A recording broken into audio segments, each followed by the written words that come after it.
Well, hello everyone. My name's Gary, and this is actually my first review that I've ever made. It's just going to be about the Anker 555 power station. So I purchased this for 499 direct from Anker with my own money. This wasn't sent to me direct from them or anybody else, so this is just going to be my honest review and what I think of it. I'll be comparing this power station to a couple of other power stations that I've owned. I've owned some all powers units and a couple of EcoFlow units. First, we'll start with the connections on this one. You get two USBs, three Type Cs, and your 12-volt car adapter, plus your two AC sockets there. You get your power save mode, which is supposed to shut the connections down when they haven't been used for about an hour, I think, but I haven't tried this, so I can't confirm on that. You also get this nice little light, nice colour, unlike what you get on most of the power stations. So this power unit has 1024 watt hours capacity and will power devices up to 1000 watts. Which I think, when worked out, gives you if you were to charge it up and discharge it on a daily basis, it works out about 8.5 years, I think, of solid use. So yes, it's going to last you a long time. Now, in regards to value of this unit, like I said, this unit was 499, and compared to the likes of the EcoFlow that I've had, the EcoFlow was 512 watt hours and powered devices up to 500 watt, but with the EcoFlow technology, it does lower the ampage, so you can power stuff up to 1000 watt. But that was £550 new, or I think it was briefly at 450 in the sale. So when you look at a price comparison, this is without a doubt the winner for me. One massive plus point on this power station, as far as I'm concerned, is the fan. The fan is very, very quiet. It doesn't seem to come in that often, which I was a bit concerned with at first.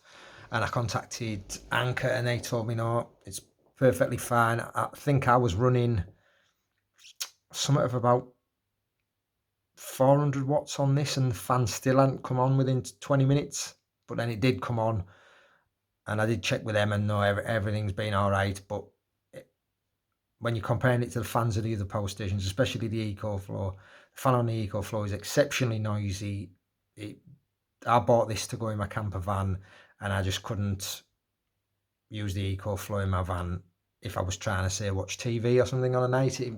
I would use it, but it'd just get a bit annoying, where this, you just don't even notice this. I use this in the house as well to power my TV in home, and it doesn't bother me one bit, and it doesn't bother me when it's in the van. I mean, I use it to power a kettle, a 650 watt oil filled radiator that I have in the van, a toaster, and it powers them no bother.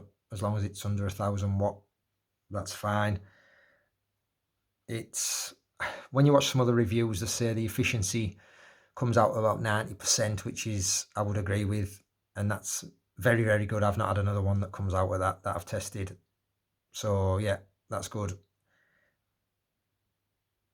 I do have to say, though, this is actually my second unit, because I did return the first one due to a fault, and the fault was when the power station was sat doing nothing.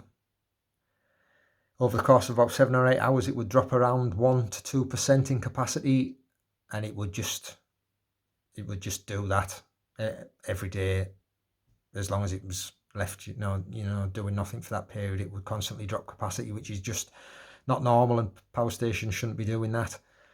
I did return it back to Anker, and I got sent another one. So this is the second unit, and unfortunately this one is doing exactly the same. So this one's going to have to go back again.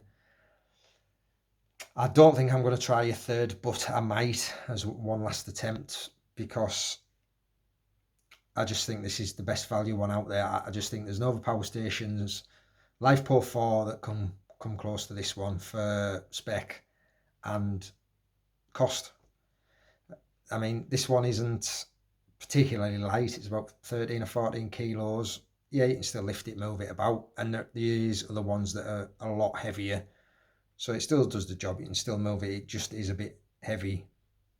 I mean, you get your standard things with it, your power brick. I mean, it's not standard across all, but you get your power brick, 12-volt car charger, and your solar cables. It takes about 5 hours to charge via the mains, and then if you can produce 200 watts via solar, it takes about the same because it is limited with its input. However you charge it via, it's just 200 watts, that's it. Now I do have to say, in regards to the warranty, Anker's behalf, when I made contact about the first unit being faulty, they were swift to get back in touch. Communication kept good. I explained the fault to them and they said I could send it back for a replacement or a refund. I had to pay the postage. They would refund me for that. I didn't need to buy postal insurance, which was good. So I returned it. Once I sent them the proof that I'd returned it, that I'd actually sent it out back to themselves, they actually issued a new unit and sent me that one. So all I can say about Anker customer service is it's been great so far.